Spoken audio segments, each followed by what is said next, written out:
Graça e paz em mais um Conectados com a Palavra, e hoje, consonância com Anoitecendo com a Palavra, onde nós temos a leitura do capítulo 16 do Evangelho segundo João.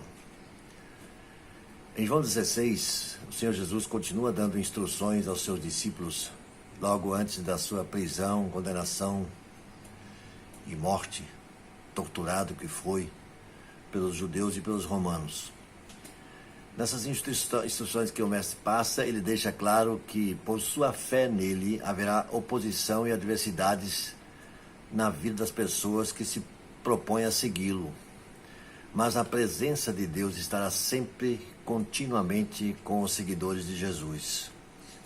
Percebendo a tristeza em seus rostos, Jesus começa a falar-lhes a respeito do mistério, ou ministério também, do Espírito Santo Consolador que viria na sua obra de condução ao pecador arrependido. Para que o Consolador viesse, era necessário que Jesus voltasse para o céu, a presença do Pai. Jesus diz aos seus discípulos que o Espírito os guiará, os consolará, e mesmo isso em meio a adversidades que certamente se enfrentariam. E em seguida, então, ele promete que a alegria virá em lugar de tristeza, e paz em meio às aflições. E teria aqui um esboço desse capítulo 16 de João. Por exemplo, de 1 a 4 desses versículos, ele fala das adversidades da vida com Cristo.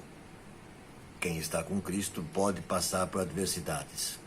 De 5 a 11, a promessa da presença de Deus. Deus, na pessoa do Espírito Santo, presente na vida do seguidor de Cristo. De 12 a 15, o ministério e o ensino do Espírito Santo. Ele vos mostrará, ensinará, lembrará. De 16 a 19, através do Espírito Santo, nós realizamos a obra que nos foi confiada aqui. 20 a 24, alegria em lugar de tristeza. 25 a 28, a vitória pela nossa relação com o Pai. De 29 a 30, promessa de entendimento.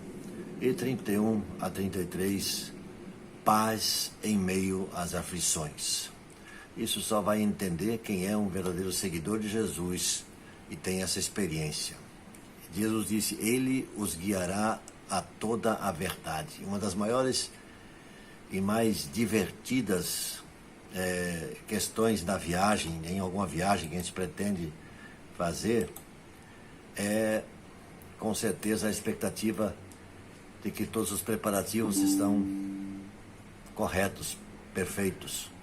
Mas um grande problema pode surgir em qualquer viagem quando há falta de um roteiro. Podemos perder o melhor de cada lugar que visitamos se não soubermos o que fazer quando chegarmos àquele lugar pretendido.